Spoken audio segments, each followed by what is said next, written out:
This is how you're going to undo in Elementor WordPress. So the way to do this is just very basic.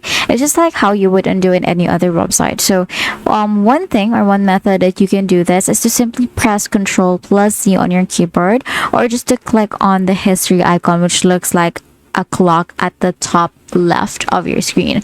So first, you're gonna have to click on Control Z from your keyboard, and then regarding the second method, just clicking the history icon by clicking on this history or like the clock like icon at the top left corner of your screen right up here. So you're just going to click on that, and then you will be able to see your history right here. So every action that you have made, you'll be able to see it under this history tab or panel, and then you can choose whether you want to view the actions tab or the revisions tab. So in the revisions tab, you'll be able to see all of the saved revisions right here. So revision history lets you save your previous versions of your work and restore them at any time. So once you start designing your page, you'll be able to see the entire revision history right here.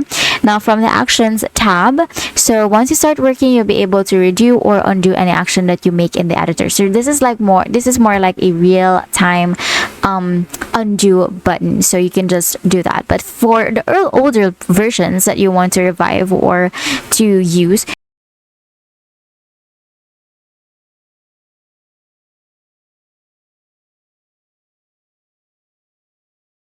like